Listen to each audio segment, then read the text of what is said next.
今天是我的生日，但我在生日当天发现妻子柳如烟与一个陌生男人寄予亲密的场景，我感到震惊和心碎。但更令我震惊的是我生病了，而且病得很重，可能只有1周的时间。最后选择放下对柳如烟的执念，把遗产捐给慈善机构，并在遗书中坦然接受了彼此无法在一起的事实。柳如烟后来得知我去世后，感到无比的痛苦和悔恨，但已无法挽回过去的错误。服务员，这道菜不辣吧？我不由一愣，猛地回头，怔怔地看向了身旁的包厢。即使隔着一堵墙，我依旧听得出来，那是我妻子柳如烟的声音。今天本是我的生日，我和柳如烟约定好，今天来她最爱的这家馆子过生日。可是下班后，她却没消息了，而且不知是不是因为公司业务太繁忙，这几天来，柳如烟回我讯息的速度也越来越慢，甚至有时能隔一整天都没有回复。我一度以为是自己和柳如烟的感情出了什么问题，但现在我听着包厢内柳如烟的声音，嘴角却不由扬起了几分笑意。难道她是这几天刻意装作对我冷淡，打算在生日这天给我个惊喜？毕竟自打我和柳如烟在一起的第一天，她就记得了我肠胃不好的毛病。自那之后，不论是在外应酬还是约会，柳如烟总会在上菜前贴心的向服务生询问菜里是否有辣椒，这一问就是整整5年。想到这里，不禁心里一暖，悄悄起身凑到包厢前，打算也给她惊喜。但我刚走到门前，包厢内传出的声音却令我如遭雷击，整个人愣在了原地。如烟，谢谢你，你还是和以前一样，那么喜欢照顾人。包厢内，一个陌生男子穿着一件宽松的卡其色大衣，紧邻坐在柳如烟身旁，即使嘴唇没什么血色，可依旧难掩眉眼里的喜色。只是一眼，我的心脏便猛地咯噔一声，感觉浑身的血液都在此刻凝固下来。是季宇。1个月前，我和柳如烟在一场酒会上见到的他，那时的他已经是本地小有名气的供应商，靠着家里给的钱，投资了几笔生意，一时赚得盆满钵满。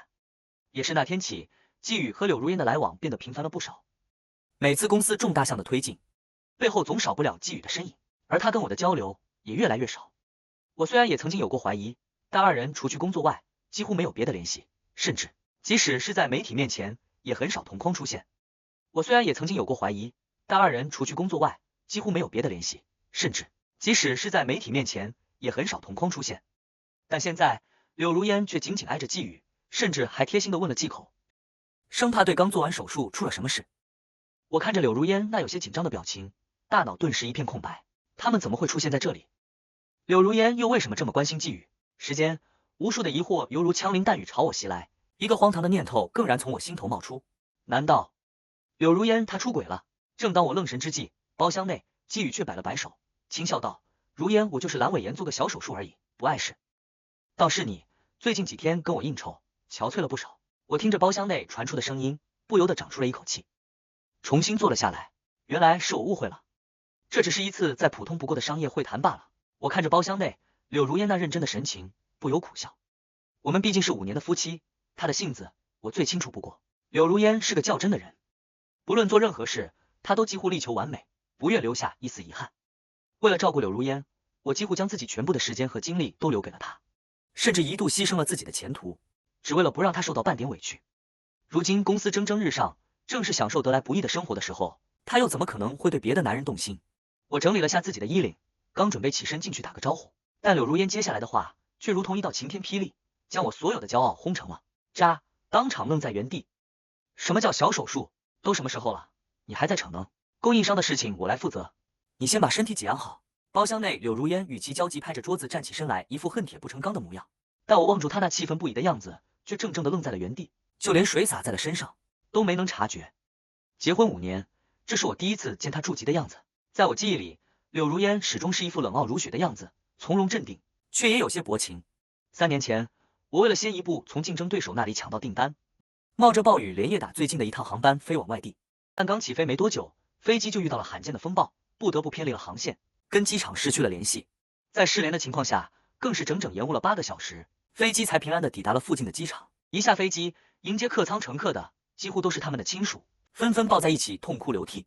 但柳如烟却只是拿走了我手里空白的合约，冷声道：这次公司的损失就不用你来承担了，下不为例。从头到尾，他都没有关心我一句，而是居高临下的赦免了我的处罚。当时我只是以为他不知道怎么表达自己的感情，便也没太放在心上。可现在想想，他离开时的眼神明明写满了不在意。我不由深吸了一口气，心情有些低落。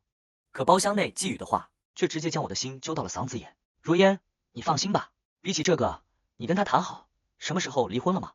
话音刚落，我猛地回头望向包厢，几乎不敢相信我的耳朵。但这次柳如烟却意外的有些沉默，摇了摇头。如烟，你就是太心软了。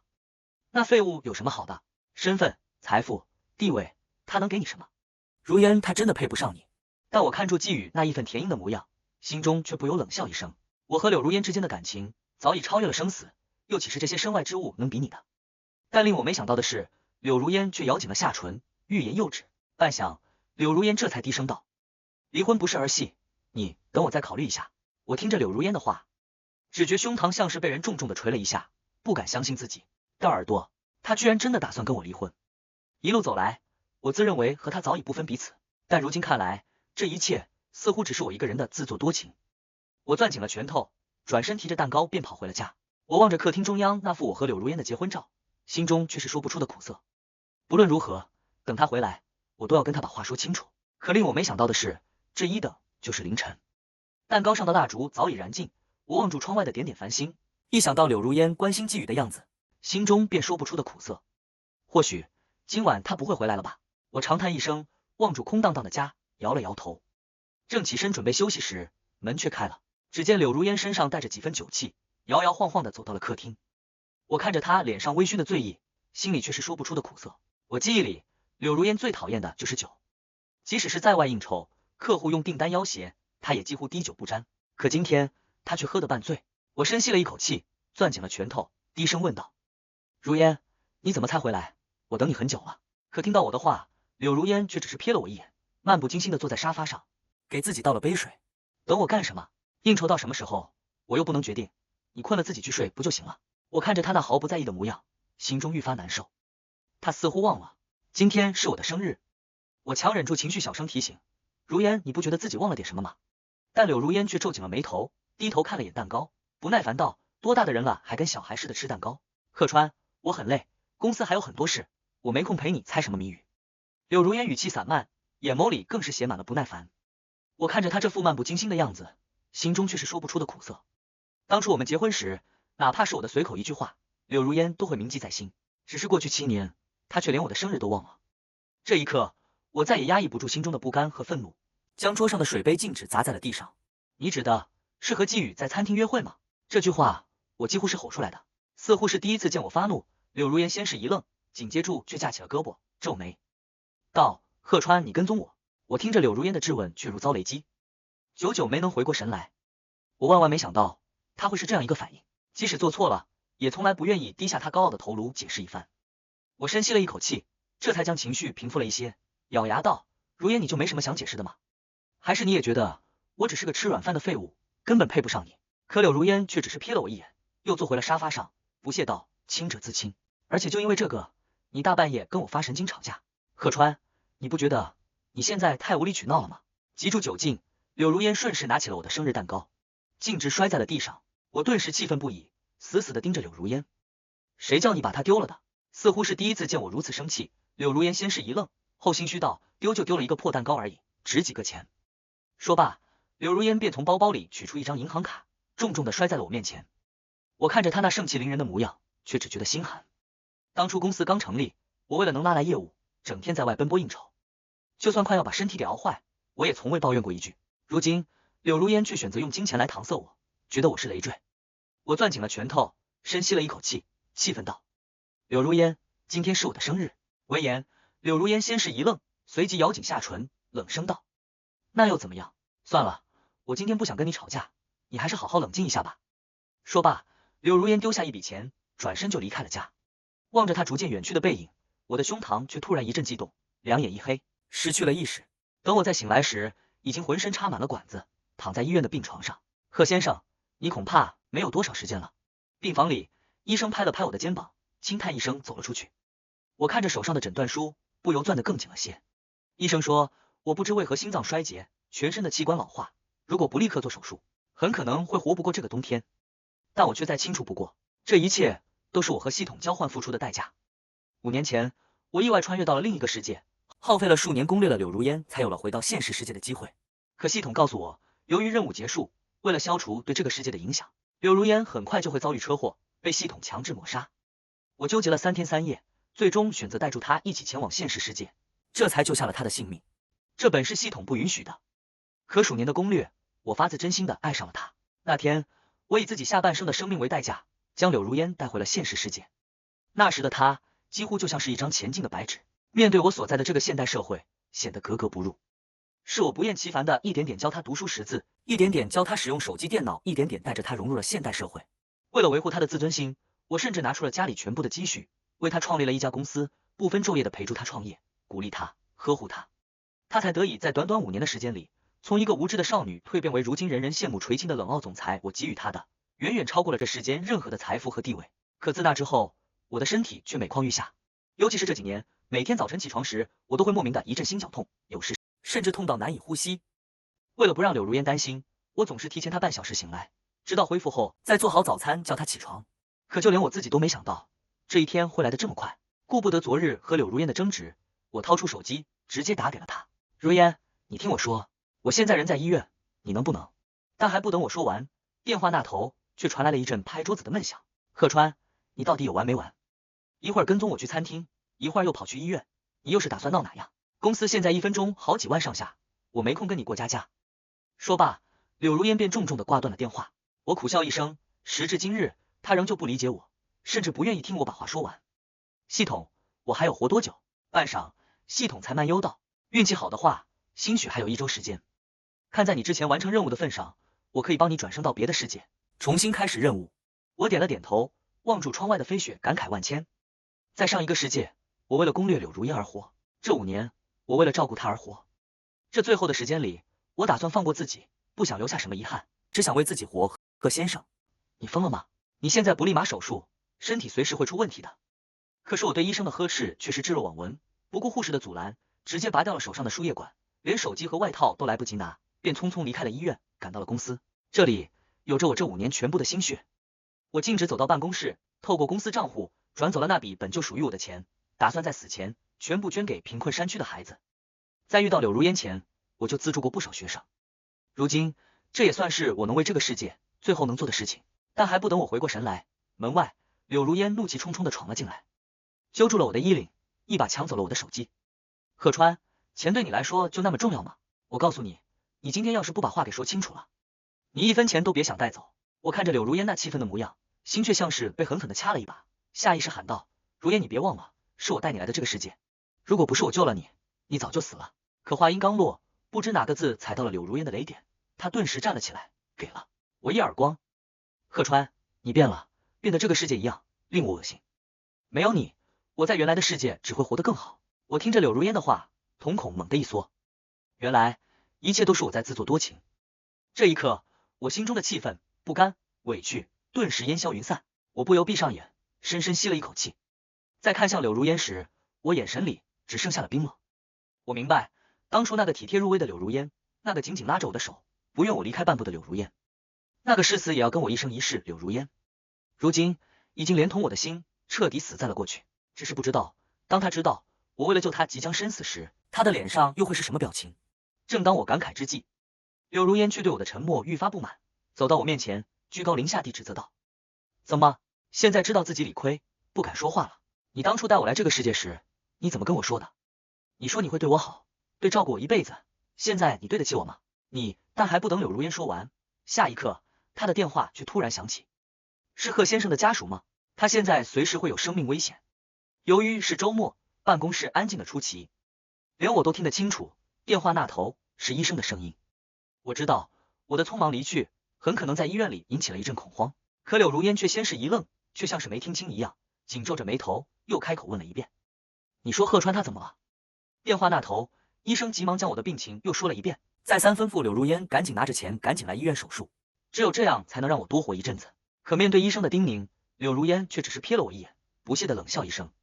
我看他明明好好的，都有力气来公司偷钱了，想骗我，你们还是省省力气吧。还不等对面的医生开口解释，柳如烟便怒气冲冲的挂断了电话，顺便拉黑了对方，怒气冲冲的看向了我。贺川，这就是你这几天跟我闹脾气的理由？说吧，你在外面到底欠了多少钱？老实交代，我可以帮你还掉。但你这样撒谎骗我，只会让我恶心。我看着柳如烟那气愤的样子，心中却不由冷笑一声。直到现在，在他的眼里，我依旧是个无理取闹的人。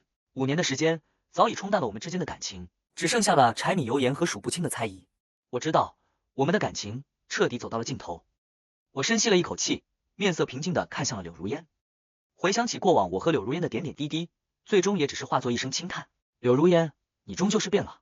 话音刚落，门外季宇却突然一路小跑冲了过来，指住我的鼻子骂道：贺川，你有什么资格说他？这5年，如烟他凭着自己的胆识和能力，咬着牙在商界摸爬滚打，才有了今天的成就。你一个吃软饭的寄生虫，对他有过什么帮助吗？没有你，如烟他完全可以活得更好。季宇言辞犀利，那眼神恨不得将我生吞活剥，似乎我就不该待在柳如烟身旁，继续拖累他。我并未理睬季宇，而是默默地看向了柳如烟。这5年，我究竟为他做了什么？他心知肚明。可令我心寒的是，柳如烟听着季宇对我的职责，却只是身体一颤，喉咙动了动，最终还是什么都没有解释。意外的是，这一刻我却不觉得苦涩或悲伤，反倒是一股莫名的解脱之意从心中舒展开来。我深吸了一口气，平静地看向柳如烟，淡淡道：如烟，我们离婚吧。似乎是对我的话感到有些意外，柳如烟先是一愣，随即咬紧下唇，径直给了我一个清脆的耳光。贺川，你混蛋！我当初放弃了一切陪你来这个世界，你现在腻了倦了，就打算带住我的钱离开，还是你觉得你用离婚威胁我，我就会低头向你道歉？我告诉你，我不同意，你休想从我这里得到1分钱。我感受着自己脸上传来的痛觉，却只感到一阵麻木。究竟是谁腻了倦了，一目了然。当初那个不惜一切也要黏在我身边的柳如烟，那个为了我不计较得失的柳如烟，在见识了这花花世界后，终究还是变了。季宇的出现，充其量也不过是一个导火线罢了。即便没有季宇，日后也总会出现方宇、沈宇，说到底，他只是不爱我了。想到这里，我苦笑着摇了摇头，扔下了公司账户里本属于我的那笔钱，径直离开了这个是非之地。柳如烟，从今往后，你我两不相欠。身后，柳如烟仍在歇斯底里的喊住：贺川，你今天这么走了，有种就别再回来。闻言，我心中却是无奈的轻叹一声。他还不知道，我再也没机会回来了。可还不等我走出多远，我的胸口处便传来一阵钻心的绞痛，疼得我直接瘫在地上，大口大口的喘息。即便是系统给了我假死脱离这个世界的机会，在亲身面对死亡时，我仍然被一股前所未有的窒息感所淹没。正当我以为自己就要脱离这个世界时，一道熟悉的声音却突然在我耳边狂叫喊起来：贺先生，你没事吧？救护车，我现在就送你去医院。下一刻，我用尽最后一丝力气看清那人的容貌后，瞳孔却是猛地一缩，还没来得及开口，就径直昏迷了过去。我死了吗？可等我再睁开眼时，却发现自己身上早已插满了各式各样的管子，静静地躺在病床上。一旁，一个扎住马尾、穿住连衣长裙的女孩正趴在我的病床前，一脸劳累以及的入睡。我用力抬起了手，想摸摸她的头，可手刚抬到一半，那熟悉的心绞痛再次袭来，疼得我不由闷哼一声。贺先生，你醒了。似乎是被我的动静所打扰，眼前的女孩揉了揉眼睛，看我醒来，二话不说就冲到走廊喊来了医生。我看着她那心急如焚的样子，心中不由泛起了一丝暖意。没想到，在我生命的尽头，会是她救的我。虽然跟我记忆里的模样有些出入，可我还是一眼认了出来，她是江岩。在我被攻略系统绑定前，我在这个世界曾经资助过江岩一段时间。他是贫困山区走出来的孩子，深知读书的重要性。高考那年，考取了当地乡镇第1的成绩，本可以被一所不错的大学录取。但他的父亲嗜赌成性，败光了家里所有的积蓄，母亲也受不了家暴，离家出走，再也没了消息。我遇到他时，他正被他父亲揪着耳朵，打算送他去夜店里当陪酒女打工赚钱还债。不知是不是同情心泛滥，我报警救下了江岩，也联络一些媒体朋友，将这件事曝光，顺利让江岩脱离了他的原生家庭，并拿出我为数不多的工资资助江岩上学。在我记忆里，他似乎还是那个一脸稚气，却透露着一股与年龄不符、熟气息的孩子。没成想一转眼，江岩也已经步入了社会，长大了不少。正当我感慨之际，江岩却已经凑了过来，一脸焦急地看向我。贺先生，你没事吧？闻言，我却只得苦笑一声，将一旁柜子上的病历递给了江岩。江岩只是看了几眼，整个人的脸色顿时苍白一片，颤抖道：贺先生，你明明还很年轻，怎么会得心衰这么严重的病？我这就去找医生，肯定是哪里出问题了。贺先生，你不会死的。江岩语气带着哭腔，身体明显在发抖。但我只是摇摇头，一把拉住了江岩。没必要了，我身体的状况我很清楚。听着我有气无力的回答，江岩点点头，死死地握住我的手不放，哭得泣不成声。我看着江岩那伤心欲绝的模样，鼻头也不禁一酸。本以为自己在失去柳如烟后会孤零零的死去，直至脱离这个世界，没成想，直到此刻，仍然有人关心着我。我沉默半晌，勉强挤出一个笑容，抬头看向了江岩。江岩，我能拜托你一件事吗？贺先生，你说我这条命都是你给的，你有什么心愿，我都会竭力满足的。我看着江岩神情激动的样子，心中微微触动，可最终只是轻叹一声，轻声道：江岩，你能帮我办理出院吗？我没有几天了，我不想在死前一直待着这里。听到我的话，江岩先是一愣，随即沉默良久，咬紧嘴唇，点了点头。好，贺先生去哪里，我就去哪里。很快，在我的执意坚持下，我放弃了手术，顺利办理了出院手续。毕竟我当初答应了柳如烟的请求，献祭了自己下半生的生命，即便是手术也无济于事。与其在我身上浪费，那些钱还有助更好的归宿。等我回过神时，我已经让江岩开车送我回到了家。即便没有公司账户里的那些钱，早在和柳如烟结婚前，我也留下了一些积蓄。这笔钱，我打算全部捐给贫困山区，修建一所希望小学，也算是我脱离这个世界前最后的善举。但还不等反应过来，江岩却是犹豫的开口问道：贺先生，你真的住这里吗？闻言，我却不由轻叹一声，打量起了我和柳如烟的家。偌大的房子，却几乎没有什么生活的痕迹。毕竟这些年，柳如烟常常一整天都待在公司里，即使偶尔回家，也只是像待着酒店一般，对我极其生分。就算是我想要和她亲热些，她也只是一脸冷漠将我推开，说自己现在没心思想这些。想到这里，我不由望向了客厅里我和柳如烟的合照。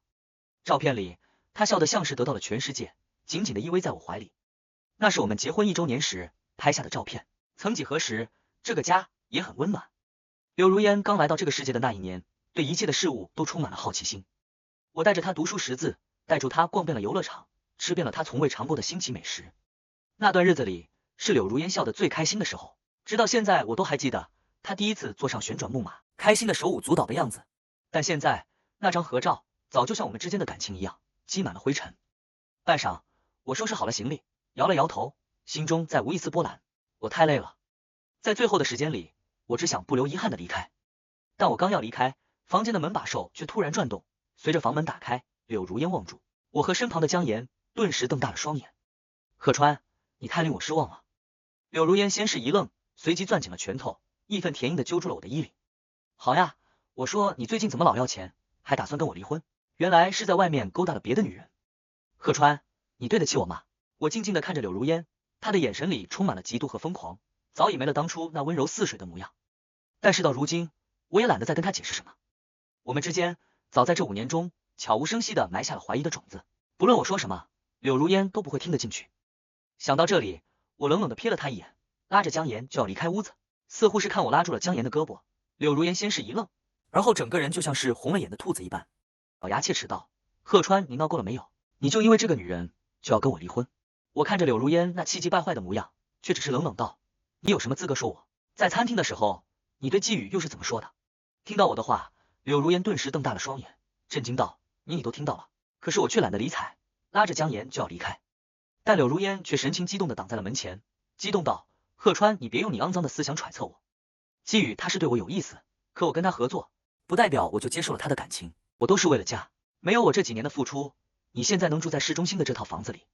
你现在跟我道歉，我还可以再给你一次机会。说罢，柳如烟架起了胳膊，神情倨傲，抬起了下巴，一副高高在上的样子。可我看住他，只是失望的摇摇头。不知从何时起，柳如烟变得愈发高傲，越发自以为是。他似乎忘了，曾经的他也是一个什么都不会的人，也忘记了我对他的付出以及我们多年来的感情。他的眼里只剩下了利益。我深吸了一口气，淡淡道：你要拿走什么自便？这个家本来就没有什么是属于我的。听到我的话，柳如烟不由一愣，这才回过神来，打量起了我们一同生活了5年的家。直到此刻，他似乎才发现这个家过于冷清。我和他的那些回忆，那些纪念品，全都扔在了角落，积满了灰尘。更可悲的是，一开始他还会花费几天的功夫，亲手为我折千纸鹤，为我织围巾。但自从我为他开办公司后，他就再也没有送过我什么。似乎这一切都是我应该做的，不该奢望什么回报。半晌，柳如烟也像是意识到了什么，脸色顿时一变，不由后退了半步，心虚的辩解：你少在这里跟我翻旧账，道德绑架我。你说你旁边这个女人，你到底是什么时候跟她认识的？而我只是静静的看着柳如烟，她的眼神内如今只剩下了怀疑和愤懑。我刚要开口，下一刻心脏处却猛地一阵悸动，我的脸色顿时苍白一片，双腿一软，捂住胸口，瘫坐在墙边，吐出一滩淤血。贺川，你这是怎么了？眼看着我痛苦到脸部扭曲，还大口大口吐着血，柳如烟终于慌了。只见她瞪大了双眼，不可置信地望住我，愣在原地不知所措。可此刻我早已无暇分心，整个人跪在地上，大口大口地喘着粗气。我明白，我的大限将至，生命力的衰减已经严重影响到了我的身体。眼看我就要摔在地上，还是江岩眼疾手快，急忙冲到我面前扶住了我。不可能，你之前明明一直好好的，怎么可能突然变成这样？贺川，你是在骗我，跟我演戏，对不对？柳如烟语气颤抖，仍旧不肯接受眼前的现实。还不等我开口，一旁的江岩却攥紧了拳头，将我的病历甩在了柳如烟的脸上。柳如烟，你有什么资格说贺先生？5年前你一无所有的时候，是贺先生不厌其烦地陪住你，教你读书识字，带你开拓眼界，照顾你的衣食起居。公司的投资是贺先生自己这些年存下来的积蓄，公司的人脉是贺先生不顾自己的身体，拼了命给你求回来的。他几乎把命都给了你，你却连他病了都不知道。直到那本病历被我吐出的淤血染红，柳如烟这才猛地回过神来，慌张的捡起了我的病历。只是看了几眼，柳如烟的瞳孔便猛地一缩，喃喃道：所以你需要钱是为了……话说了一半，柳如烟便像是意识到了什么，双腿一软，直接跪倒在了我面前。不，这不是真的，你怎么会得心衰？你明明这么年轻，明明我们才结婚5年。柳如烟失魂落魄的扑到我面前，握着我的手，神情紧张。但我只冷冷的瞥了他一眼，便甩开了他的手，在江岩的搀扶下勉强站了起来。我贺川不需要你可怜。听到我的话，柳如烟浑身一颤，双眼泛红，顿时哭了出来。贺川，我真的不知道你生病了，今天是我的不对，我们现在就去手术，我们去省城的大医院，去国外治病好不好？你这么年轻，肯定有救，肯定不会死的。但我只是冷冷的看住他，将喉咙里的血沫咽下，默然道：你的不对，不是我的错，是我错的离谱。当初我就不该为了救你，献祭自己一半的生命。听到我的话，柳如烟整个人不由踉跄处后退了一步，瞪大了双眼，死死的盯着我，颤抖道：贺川，你说什么？什么一半的生命？我看着柳如烟那茫然的样子，冷笑一声，索性清了清喉咙，冷声道：柳如烟，你早就该死了，死在5年前的车祸，是我献祭了一半的生命，强行带你来到这个世界，这才摆脱了你死的命运。可你呢？你又是怎么对我的？这些话我藏在了自己心底5年，如今终于将其说了出来。结婚时我就已经将攻略系统的事情和柳如烟全盘托出，只是怕她伤心，这才将自己以命换命的真相隐瞒了下来。很快她就理解了我话里的意思，整个人面色愈发苍白，瘫坐在了地上。不该是这样的，你怎么那么傻？那可是一半的生命啊，为什么要……下一刻柳如烟也意识到了什么，身体一颤，顿时泣不成声。但我看住柳如烟那伤心欲绝的模样，心里却没有一丝一毫的波动。不论她这些年到底和季宇发展到了什么地步，我和柳如烟之间都再也没有可能了。这段长达5年的婚姻，从头到尾都只是我一个人在付出。现在我累了，我紧闭双眼，深深吸了一口气，半晌我才睁开眼睛，淡淡道：或许是因为我曾经爱过你。我语气平淡，看向柳如烟时，平静的就像是遇到一个陌生人，似乎是感受到了我那冰冷的视线。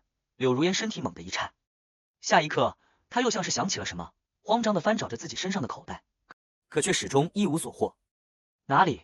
到底去哪里了？我看着柳如烟那心急如焚的模样，摇了摇头，从口袋里取出了一个脏兮兮的护身符，摆在了柳如烟面前。你要找的是他吗？